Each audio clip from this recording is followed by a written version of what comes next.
Le film débute avec un capitaine de bateau de pêche nommé Baker Deal, qui navigue sur l'île de Plymouth avec son marin, Duke. Deux clients enthousiastes de participer à l'aventure maritime les accompagnent.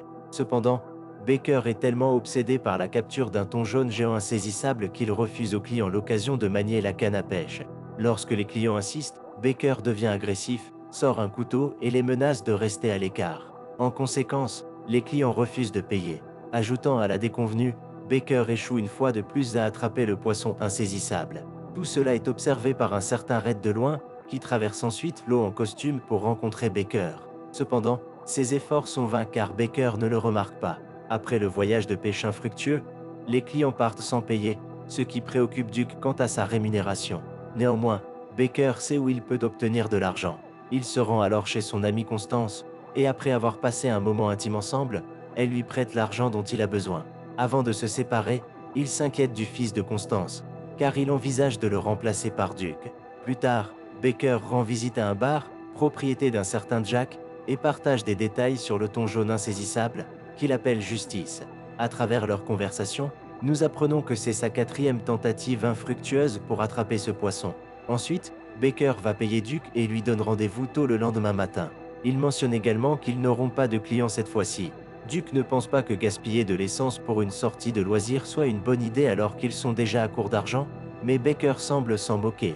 À la nuit tombée, Baker boit seul en se remémorant son fils, Patrick, et les souvenirs qu'ils avaient partagés par le passé.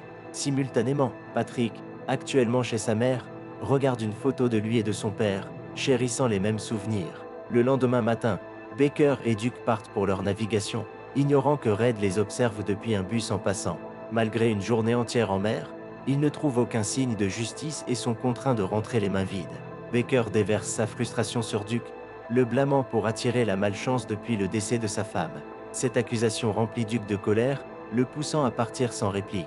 Plus tard dans la soirée, Baker se rend au bar de Jack pour boire un verre. Là-bas, ce dernier lui conseille de consulter un thérapeute, exprimant des préoccupations concernant son comportement envers les clients et son obsession implacable pour justice. Cependant, Baker s'en moque simplement. Au cours de leur conversation, il est abordé de manière inattendue par son ex-femme, Karen, qui demande une conversation privée. Baker l'emmène sur son bateau, après quoi elle lui parle de la nature abusive de son mari actuel, Frank. Elle révèle qu'il la tourmente constamment, ainsi que Patrick. Elle adresse ensuite Baker par son vrai nom, John, mettant en avant son passé militaire et ses réalisations passées. En entendant ses problèmes, Baker suggère le divorce, mais elle affirme que s'échapper n'est pas une option en raison des connexions influentes de Frank. De plus, elle lui parle de la peur de Patrick pendant leur dispute et de la manière dont il utilise les jeux vidéo comme distraction. Karen précise également qu'elle demande son aide uniquement pour sauver Patrick. Elle révèle ensuite son intention d'organiser une sortie en mer sur le bateau de Baker. Elle lui offre 10 millions de dollars en échange d'ivrognerie de Frank et de le jeter aux requins. Cependant, il n'est pas intéressé par un tel plan radical, alors il lui demande de partir. Pendant ce temps, Red se précipite vers le quai pour rencontrer Baker, mais il est trop tard car il s'éloigne en voilier. Le matin, Baker rentre chez lui avec beaucoup de poissons à vendre, pour trouver Constance qui l'attend là. Elle exprime sa curiosité au sujet de Karen après avoir entendu leur conversation la nuit précédente. Cependant, Baker choisit de ne rien divulguer et va nager à la place. Dès qu'il plonge dans l'océan, il commence à entendre les voix du mari de Karen qui crie sur elle et Patrick. Baker a également une vision de son fils nageant à côté de lui. Mais lorsqu'il essaie d'atteindre, il se réveille brusquement à la table de sa maison, sentant la surface mouillée. Simultanément, Patrick sort de sa couverture après sa session de jeu et découvre de l'eau renversée sur son bureau. Cela indique qu'il y a une connexion mystérieuse entre eux. Le même jour, Frank arrive sur l'île, surprenant Karen alors qu'elle est dans la salle de bain. Sans perdre de temps, il lui ordonne de retirer son peignoir pour qu'il puisse inspecter son corps. Lorsqu'il découvre une petite égratignure, il enlève sa ceinture pour la punir. Dans la scène suivante, Baker se rend dans un magasin de pêche, appartenant à une femme nommée Loi. Il est là pour régler ses dettes et acheter de nouveaux hameçons. Loi lui dit que toute l'île est au courant de la souffrance de Karen face au comportement abusif de Frank. Elle mentionne également la recherche de Red pour le trouver, mais il part sans y prêter attention. En arrivant au quai, Baker trouve Karen et Frank déjà en attente. Malgré l'insistance de Frank pour se joindre à la sortie de pêche prévue, Baker refuse, invoquant l'absence d'un marin et soulignant que cela va à l'encontre des réglementations. Cependant, Frank croit que tout a un prix et promet de revenir le lendemain matin pour la sortie. Avant de partir, il dévoile son arme à feu et demande à Baker d'être là avant lui. Indifférent à cela, notre héros prend à nouveau la mer à la poursuite de Justice. À ce moment-là, Red arrive au quai mais le manque à nouveau. En vérifiant sa montre, il découvre un décalage de 20 secondes dans son emploi du temps alloué. La quête de Baker pour Justice reste infructueuse, mais il parvient à attraper des objets précieux à vendre sur le marché. Ensuite, il passe la nuit avec Constance, qui lui présente un dilemme moral. Sauver une femme ou attraper le thon insaisissable. Cependant, Baker l'ignore complètement et se rend au marché le lendemain matin. Là-bas, Duke l'approche, ayant entendu parler de l'offre de 10 millions de dollars pour la sortie de pêche. Il souligne le besoin urgent d'argent pour aider son petit-fils et rénover leur bateau, le Serenity. Reconnaissant cela comme une très bonne opportunité, Baker accepte enfin d'emmener Frank en sortie. Après cela, les deux se rendent au quai, où Frank et Karen sont déjà arrivés.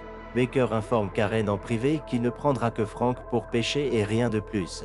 Karen tente toujours de le faire changer d'avis en décrivant comment son mari maltraite leur fils.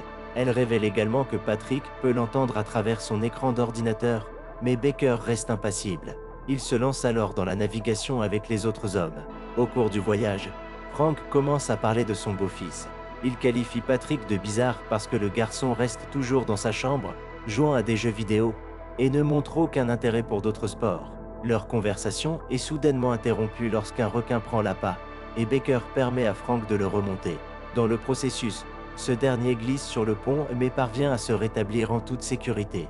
Dans la scène suivante, il retourne au quai, et Karen semble déçue de revoir son mari. Elle parle avec Baker en privé, lui présentant la même offre car Frank voudra pêcher à nouveau. Elle affirme également que c'est l'idée de Patrick, alors il devrait le faire pour le bien de leur fils. Après leur départ, Duke confronte Baker, ayant entendu leur conversation. Il demande ce qui se passe, et Baker révèle à contre-cœur toute l'histoire. Après avoir tout appris, Duke lui rappelle sa bonté inhérente, affirmant que prendre la vie de quelqu'un n'est pas dans sa nature. Au lieu de cela, il l'encourage à continuer de se concentrer sur la quête de justice. Cette nuit-là, Baker se retire sur son bateau pour réfléchir lorsque Karen s'approche de lui sous une pluie battante. À l'intérieur du bateau, elle révèle une bague que Baker lui a donnée à l'âge de 16 ans, exprimant qu'elle ne l'a pas oubliée et qu'elle est la même fille qu'elle était. Leur conversation prend finalement une tournure romantique, et ils finissent par avoir des relations sexuelles. Pendant cela, Baker remarque des ecchymoses sur son dos et réalise qu'ils sont tous les deux blessés de différentes manières. Une fois terminé, il dit qu'il acceptera son offre, mais seulement si elle lui amène Patrick. Karen réfléchit un moment et accepte finalement. Plus tard, lorsque Baker rentre chez lui, il trouve Red qui l'attend. Il se présente comme un représentant technique et responsable des ventes régionales d'une entreprise d'approvisionnement en matériel de pêche appelée Fontaine. Baker se demande pourquoi il est venu à 2h30 du matin, à quoi Red explique qu'il a essayé de le rencontrer à plusieurs reprises pendant la journée mais a raté à chaque fois. Red, bien informé de la mission de Baker le lendemain, lui offre un essai gratuit du tout dernier détecteur de poissons soniques. Il le dissuade également de faire du mal à quelqu'un. Cela alerte Baker, alors il sort son couteau et demande comment il en sait autant sur lui. Red révèle alors qu'il est simplement un participant dans un jeu appelé Plymouth Island qui propose différentes options. L'option préférée du créateur parmi celles-ci est la pêche. L'objectif du jeu est d'attraper un poisson spécifique, ce qui correspond à l'obsession de Baker. Cependant, Red est perplexe quant aux règles modifiées, car la règle initiale stipulait que personne ne meurt à Plymouth. Baker se réveille alors brusquement dans son lit, incapable de bouger jusqu'à ce que le réveil sonne. En se levant, il se souvient de sa conversation avec Red la nuit précédente. Il examine ensuite quelques cartes, découvrant que l'île de Plymouth est située au milieu de nulle part. Après cela, Baker conduit vers une zone éloignée pour communiquer avec Patrick, confessant son intention de faire du mal à Frank. Il admet n'avoir aucun souvenir, sauf de pêcher avec son fils et de s'allonger sans vie sur le sable. Ses réflexions sont soudainement interrompues par le fils de Constance, Samson, qui a quitté son emploi précédent pour travailler pour lui sur le bateau. Bien que Baker considère sa présence comme un signe positif, il refuse de lui accorder le poste de duc car les règles ont changé maintenant. Après cela, Baker appelle Red, mais il est interrompu par Lois qui l'invite dans sa boutique. Elle lui présente une boîte de fournitures de pêche laissée par Red en échantillon gratuit. Tout à coup, Baker lui pose des questions sur leur emplacement sur Terre, mais cette dernière est incapable de répondre. Évitant la question, elle lui souhaite une bonne journée et lui conseille de faire ce qui est juste. Lorsqu'il demande des éclaircissements sur ce qui est juste pour lui, Loi l'encourage simplement à aller pêcher le poisson. Baker fait ensuite un bref appel au bureau Fontaine pour vérifier leur authenticité, mais il raccroche rapidement après avoir exprimé sa gratitude. Plus tard, il rencontre Jack et l'interroge avec plusieurs questions. Cependant, ce dernier ne sait pas comment Y répondre non plus, confirmant qu'ils sont tous des personnages non joueurs, PNJ. Ici, il est révélé que tout le film dépeint le monde du jeu créé par Patrick en souvenir de son père. Il s'avère que Baker a réellement été tué au combat, après quoi sa femme a épousé Frank. Pendant ce temps, dans la chambre d'hôtel, Karen découvre que quelqu'un a attaqué Frank, le faisant saigner. Malgré sa blessure, elle l'encourage toujours à aller pêcher, offrant même de se joindre à lui pour l'aider. Sur le bateau, Duke révèle qu'il a payé des voyous pour faire du mal à Frank. Il a fait cela pour sauver Baker de sa tentation. Cependant, cela n'exaspère que notre héros, et il finit par expulser Duke de son bateau. Ensuite, il rencontre Red, qui demande s'il connaît le créateur du jeu.